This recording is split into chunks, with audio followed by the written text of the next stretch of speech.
I'm Christina Chappell. And I'm Michael Cusack. And you're watching Strictly Biz News. And today we're taping at the David Pakman Studios, and we want to thank David for hosting us with his very professional studio. It's about time, Al, that you get something good.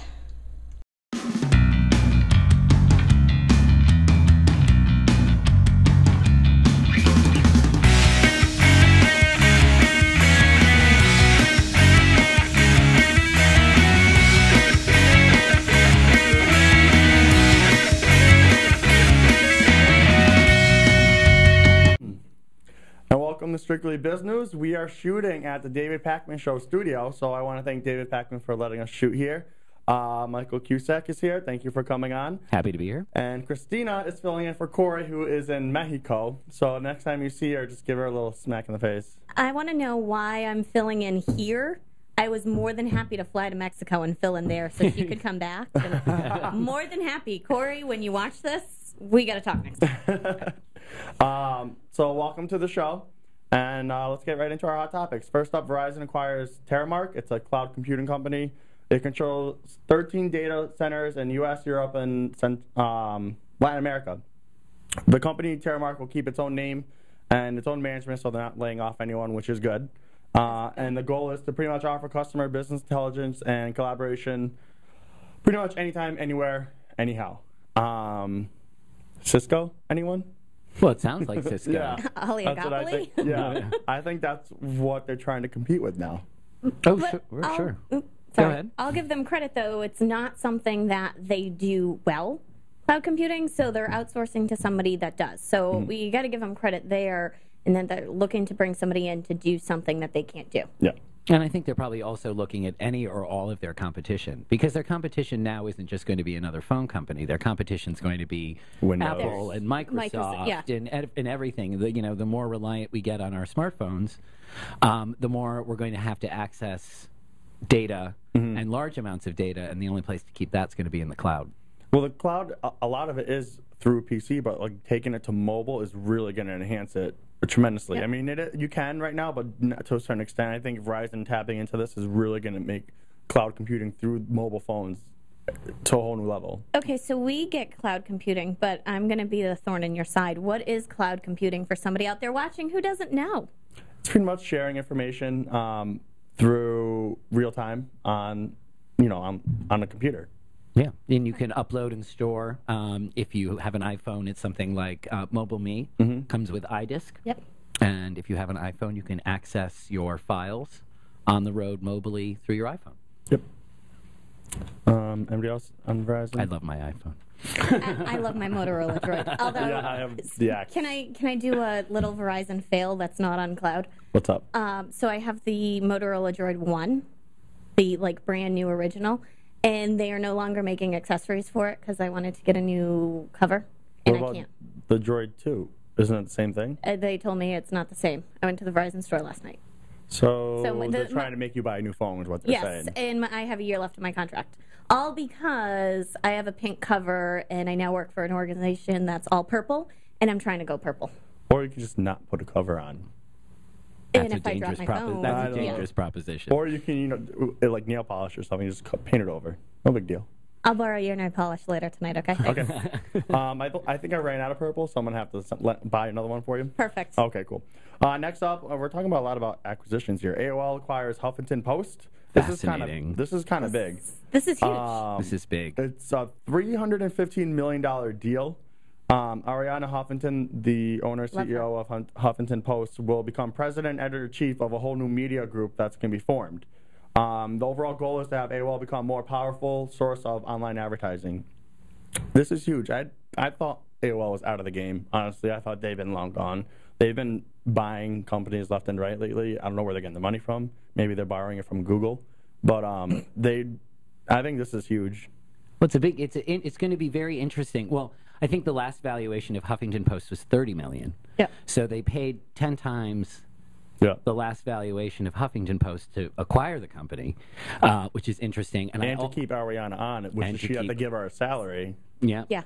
So to get to keep Arianna on, but what's interesting will be to see how Huffington Post operates editorially in the future if she's moving to a different or larger platform. And it'll be interesting to see, because I think Huffington Post, when it was formed, was considered to be from the left side of the political spectrum and an organizer for the left side of the political spectrum. So we'll see now with an AOL parent, we'll see what that means editorially. Well, she's also not just left side, but it's a lot of affluent and affluent readers. So it's kind of an interesting dynamic. I mean, you think about AOL, and when it was really big, it was the college instant messenger. Everybody's on AOL. So to go from that kind of younger generation to the more affluent generation will be really interesting, because of, she's had Barack Obama, Nora Ephron. I mean, if she keeps that the same, it's going to be a huge smart content and community building area for Huffington and AOL. Well, the new media group that they're forming is going to involve AOL in New York, and it's going to involve TechCrunch. I don't know how politically she can get with TechCrunch, but she'll be overhead all of that. And I didn't even know TechCrunch was AOL company. I thought it was just, It's going to be interesting, because I think when you think of a brand like Huffington Post on the internet, you think of a company that is progressive and forward-thinking. When Huffington Post was founded, there was nothing really like it out there, and you can email me and tell me and slam me for saying this, but don't you see an AOL address and you're like, my God, you're still on AOL? Yeah. Like, it feels like when you send somebody... I'm still waiting for that. And it's not the same. To have the dial tone. Yeah, no. All I can hear is the modem. I can hear a modem squeal, and you've got mail. And the door shut. Yeah. When you're on Instant Messenger, it's like, boom, your friend left you. So I think what's interesting is that AOL has acquired perhaps something that they've desperately needed, which is something forward-thinking, which could help rebrand and erase that you've got mail kind of stereotype for AOL. The chairman of AOL has said, and to quote him, Tim Armstrong, "Together our companies will embrace the digital future and become a digital destination that delivers unmatched experiences for both consumers and advertisers." So I think, certainly they're looking at, kind of like going back to Verizon, they're looking at what's next and how can that help strategize them for the future if they're going to remain a player. Because right now, as we were saying, they're kind of lull. Yeah. So what can they do to beef that up? Yeah, it'll be interesting. I agree. Next topic. 2 men get 4 years in prison for a $240 million tax scheme. So they're from Seattle. Yeah, this is stupid, but stupid. I think it's kind of funny. I just want to talk about it. They're from Seattle. They were sentenced for creating a tax shelter. They pretty much helped Hollywood moguls, the owner of the New York Jets, and other wealthy clients to avoid paying $240 million in taxes. They said they've been doing this from 1999 to 2006. So the government didn't catch on for 7 years. And I mean, the government's slow to catch on to a lot of Ponzi schemes that are out there. Yeah, so. but I mean, sorry, all they blatantly said who his clients were. Yeah. So I'm shocked. I'm shocked. They've all paid the money back. The clients paid the money that they thought they paid, but owed. These 2 guys paid money plus to fine. So the money's all come back. Yeah. Not to say that they don't deserve punishment, certainly, but it's just kind of a whole interesting debacle that's going on. And I think I read something. I'm just shocked that people tried to defraud the IRS. No. Shocked I am. That never happens. A group of wealthy people a couple guys came up with a great scheme. I just can't believe it. I can't believe it. I laugh because it said for one of the guys, he was such a community-oriented person that the community and like Costco Corp, they all wrote letters on his behalf in judgment, and the judge was going to determine. That was all covered. Well, how many, it's just funny. Like, seriously, Costco Corp and, my neighbor sending letters. Interesting. He stole money. Like, life goes on. Yeah. Interesting. Next up, Social Security is to run out by 2037. I'll be 57 by then. You just had to blurt it out before I did. You'll be like 53. So. Oh, thanks. Throwing that out there. So we're never retiring. That means. No, I'm going to live off of you, so you better not. Social Security will run out 26 years from now. The Congressional Budget Office calculated that this year alone, Social Security will collect $45 billion less in payroll taxes than payouts. So the baby boomers are screwed. No, the baby boomers are now. Yeah, no, the generation after, I meant to say, sorry. We like Generation X and Y. Yeah, well, we'll Z probably, the way that things are going, we'll be working until we're 80 anyway. No, you will be, and I'm living off you, just so you know. This is a third rail entitlement in politics, talking about Social Security. And it'll be interesting. It has to be dealt with. Yeah. But will it be dealt with at all in any kind of real and substantive way where some real changes can be made in the structure of Social Security, and it doesn't matter if it's left or right, Democrat or Republican, that clearly something needs to be done. Yeah. If these are the projections. It will be interesting to see how that plays out, because the people that it most affects immediately are the people who vote, older people. Yeah. They vote in bigger blocks. And when you start talking about tinkering with Social Security, and you're talking about a retired age voting block, yep, it'll be very interesting to see. And given the gridlock of the last 2 years, and it doesn't look like it's getting any better. You mean healthcare's still the main issue? We're still busy repealing Social Security is going to be taken up in 2036. Yeah, that's when it's on docket. We'll be lucky if they get to this in any substantive way by 2025. It's just, and I agree with you. It's just funny to see how it's going to pan out, even when it gets to, like, say, 2030, and they're starting. We're getting to that time. What's going to happen to everyone that's been paying for all these years, and what's going to happen when we retire? We might just not get anything. It'll be interesting to see about Social Security, but it'll also just be interesting to see, if the economy kickstarts again and people start paying into it more. You have. Well, we're already down $45 billion. Yeah, so. I mean, that's what they're saying. They're blaming it on unemployment. I don't know the numbers, but I would say, that if the economy kickstarts again, if employment gets down into unemployment gets down to reasonable percentages, and full employment numbers start to go back up again, you're going to see an easing of that number. Mm-hmm. So, it's like shooting a moving target on this one. I'm going to step on a soapbox for like 2 seconds. What else is new? Look at it. I'm getting a look over there. I'm waiting to hear what you're going to say.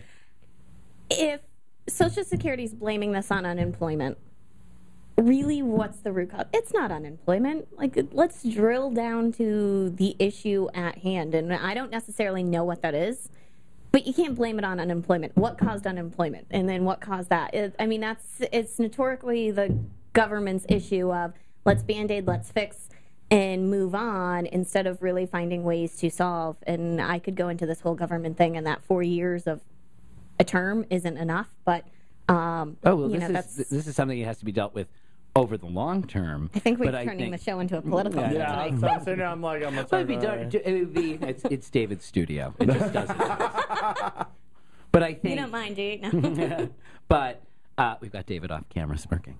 So, but I mean, I think it is what we pay in today that they turn around and then pay out to the people who are getting Social Security now. Yeah. And so when your income drops and your expenses don't, and we're not paying, then, like a household budget, then you start to hit that imbalance.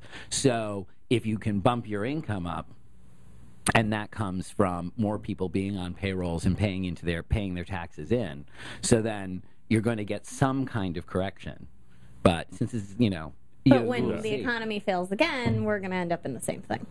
Right, but it's dipped before. Yeah. Social Security has survived many ups and downs in terms of inflow and outflow. So there's probably somebody way smarter than I on this. But I think it's one of those things that... Well, you guys both got me beat, so...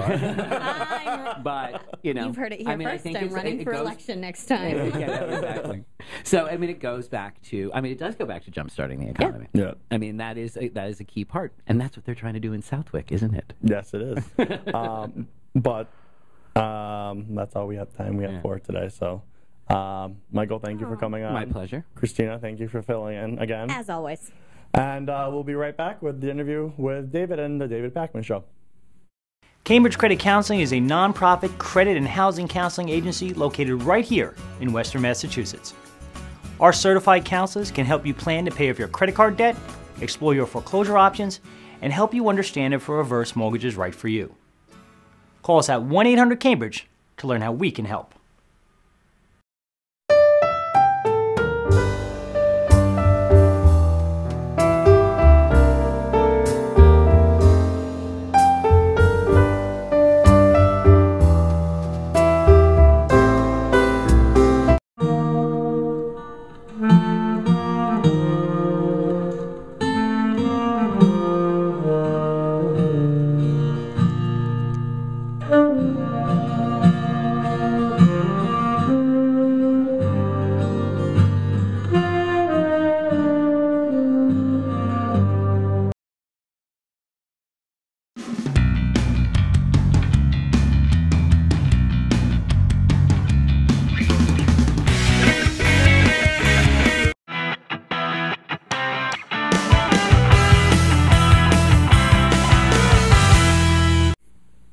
Welcome back. I'm here with David Pakman from the David Pakman Show for the Biz News Spotlight. David, how did the show come about? It came about in a very unprofessional, boring way. I had about maybe 30 seconds of reading sports scores at UMass Radio. That was my radio experience. And a new radio station opened. The schedule was wide open. I just said I'll do a show, and it was horrible. I've destroyed all evidence of those shows, so there's no proof that the show was ever that bad that I know of. Exactly. That's how it started. So recently, I mean, when I first met you, you were midweeks with Midweek Politics with right. David Pakman. Yeah. What made the name change? Well, that started because the show it used to be on Wednesdays, but it was no longer on Wednesdays. It was also no longer only politics, so the name just didn't make sense at all. So we changed it. It was a painful process, but it only took a few weeks, and then it was the right move, I think. So you say you cover just politics, now it's other. What other topics do you cover now? Well, it's more general current events. Like before the show was basically me reading news. There was no opinion. I can't imagine why anybody would listen. I mean, my mom actually had to stop listening, and she's probably my biggest fan. That shows how bad it really got at one point. So started having more of an opinion, more of a presence, started doing more current events, some more entertainment stuff, not just politicians. We've had actors, musicians, sports people on the show. So I was getting calls. I was calling publicists, and when I said midweek politics, they would say, my client doesn't really do politics, and I had to go through this whole explanation. Better just to change the name, you know? Yeah. So where can people listen and watch? I know you do, it's both radio and visual. Yeah, it's almost too easy to get the show. People are complaining that they're actually coming across the show on accident without even wanting to. But can we talk after, and then we can... We've got over 125 TV and radio affiliates. We're on DirecTV, Dish Network. We've got a YouTube channel, an iTunes podcast, and a website, davidpakman.com. So it's very, very easy to get the show. Sometimes people tell me they've been meaning to listen or watch, but they just haven't found it. And I know they're lying because it's like impossible to not come across the show somehow. So, you know, why should people check into the show? Well, if you're happy with what you get on TV and in corporate media and that type of thing, then there's probably no reason to check in. But if you're like me or like most of our audience, you're getting sick of homogenous corporate media, you know what you're going to hear. There's an alternative. There's other questions that aren't being asked. There's definitely people that have a lot to say, for better or for worse, and I've interviewed all sides. That's the reason to tune in, because really corporate media is getting pretty boring, I think. Yeah. And you know, I don't need to tune in to most of the cable news channels to know what's going to be said on any particular issue. And most of them are the same questions. You just know. So if you want something different, you can tune into my show. So anything else you want to tell the viewers? No, I'm glad to be on. You can come here anytime and film. Glad to have you. This is the most professional shooting that we've ever done. So I invite your audience to check out davidpakman.com. There's interviews, everything from Jesse Ventura talking about 9/11 conspiracy theories to Shirley Phelps Roper telling me I'm going to hell. So there's something for everybody on our website. Really, there is. Great. David, thank you for coming on and letting us shoot here. Thanks. And we'll be right back. I